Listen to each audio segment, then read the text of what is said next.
सुप्रभात प्यारे बच्चों, आप सभी कैसे हैं?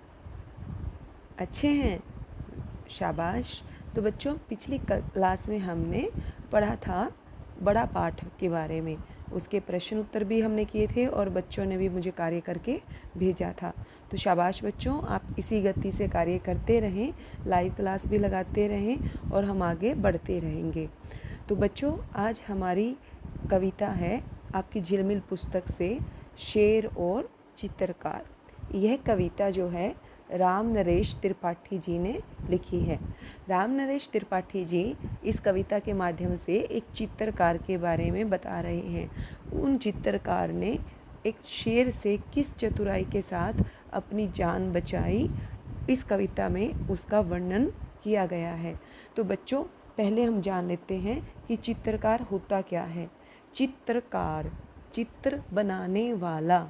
अब क्या हम सभी को चित्रकार कह सकते हैं, क्योंकि चित्र तो बहुत लोग बनाते हैं? नहीं, हम सभी को चित्रकार नहीं कहेंगे।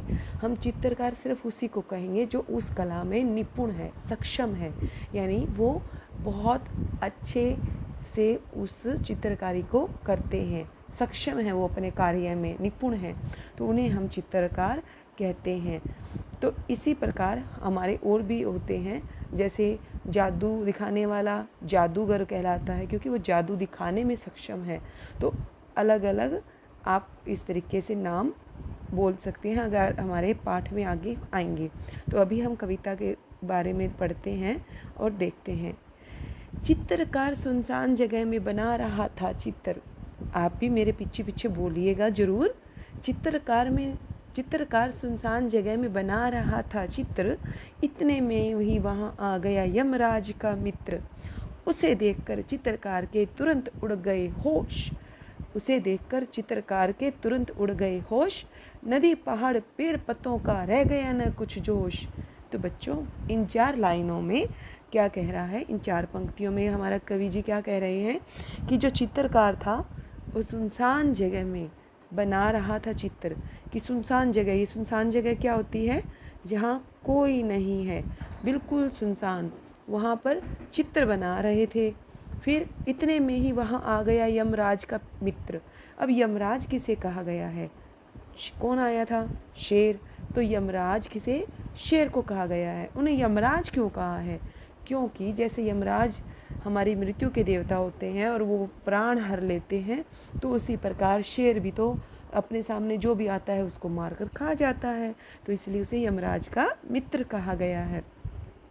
उसे देखकर चित्रकार के तुरंत उड़ गए होश। अब आपके सामने शेर आ जाए तो सोचो आपका क्या हाल होगा? यस, हाँ, डर जाएंगे आप।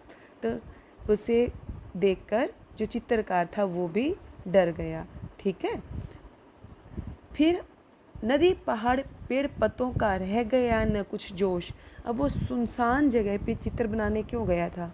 क्योंकि वहाँ देखो सामने नदी दिख रही है आपको, पहाड़ भी दिख रहा है, ये देखो ये पहाड़, ये नदी, पेड़ भी हैं। तो वो इनका चित्र बनाने गया था और वो बड़ी खुशी खुशी बना रहा था, क्योंकि उसको इतना अच्छा एक दृश्य मिल गया था, नज़ारा मिल गया था।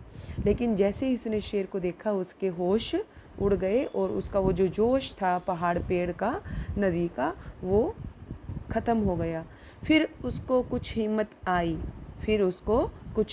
आई, देख उसे चुपचाप, बोला सुंदर चित्र बना दूं, बैठ जाइए आप।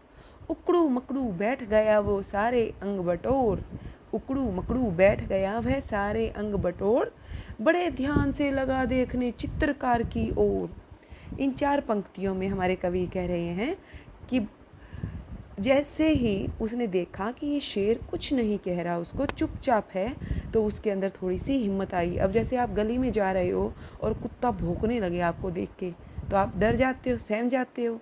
तो लेकिन अगर वो चुपचाप आपके पास से निकल जाए तो आप भी सोचते हो हाँ हाँ इसने कुछ नहीं कहा, है ना। तो वैसे ही उसको भी लगा कि इसने कुछ नहीं कहा, तो उसने हिम्मत की और उसको कहता है कि बैठिए, मैं आपका सुंदर चित्र बना देता हूँ। तो उकड़ू मुकड़ू उकड़ू मकड़ू बैठ गया। उकड़ू मकड़ू जैसे आप ऐसे गोड़े मोड़ के बैठ जाते हो ना, ऐसे, तो सारे अंग बटोर यानी कि सारे अंगों को वो इकट्ठा करके ऐसे बैठ गया। बड़े ध्यान से लगा देखने चित्रकार की ओर, और फिर वो क्या करने लगा, चित्रकार की ओर देखने लगा, क्योंकि वो एक अपना ऐसे बना रहा था ना कि भाई हाँ मेरा चित्र बनाएगा वो। तो चित्रकार ने कहा, हो गया आगे का तैयार। चित्रकार ने कहा, हो गया आगे का तैयार, अब मुँह आप उधर तो करिए जंगल के सरदार। तो वो चित्रकार क्या कहता है शेर को कि आपका आगे का जो हिस्से का था ना वो चित्र बन गया है, अब मुझे पीछे का चित्र बनाना है, तो कृपा आप जंगल के राजा आप उस तरफ मुँह कर लीजिए। और फिर बैठ गया वह पीठ फिराकर, बैठ गया वह पीठ फिराकर चित्रकार की ओर। देखो यहाँ पर देखो आप, पीठ फिरा के बैठ गए ना। चित्रकार चुपके से खिसका जैसे कोई चोर। तो बच्चों जैसे ही उसने पीठ फेरी तो चित्रकार इस तरीके से चुपके से खिसक गया यानी कि भाग जाना चुपके से। तो चुपके से खिसक गया जैसे कि कोई चोर भाग जाता है। बहुत देर तक आंख मूंद कर पीठ घुमाकर शेर बैठे बैठे लगा सोचने, इधर हुई क्यों देर। तो जब वो काफ़ी देर हो गई उसको, ये आंख मूंद के बैठा रहा, क्योंकि पीठ का पिछले हिस्से का बना रहा था ना चित्र, तो आगे आंखें बंद करके बैठ गया वो। और फिर बहुत देर हो गई तो उसे लगा कि इतनी देर क्यों हो रही है भाई पिछले हिस्से के बनाने में। तो फिर झील किनारे नाव लगी थी, एक लगा था बांस। देखो आपको नाव दिख रही है और बांस भी दिख रहा है। चित्रकार ने नाव पकड़ ली जी भर कर के सांस। अब झील किनारे जो नाव लगी थी वो फटाफट चुपके से भागा और उसमें जाके बैठ गया, और उसने उस बांस के डंडे के सहारे उसको नाव को चलाना शुरू कर दिया। और जैसे आपको पीछे कोई कुत्ता लग जाता है तो कोई या जानवर लग जाता है पीछे आपके, तो आप भागते हो, और जब उससे पीछा छूट जाता है तो रुक के गहरी सांस लेते हो ना। तो ऐसे ही जब चित्रकार ने अपनी जान बचा ली तो उसने बड़ी गहरी सांस भरी कि हाँ शुक्र है मैं बच गया।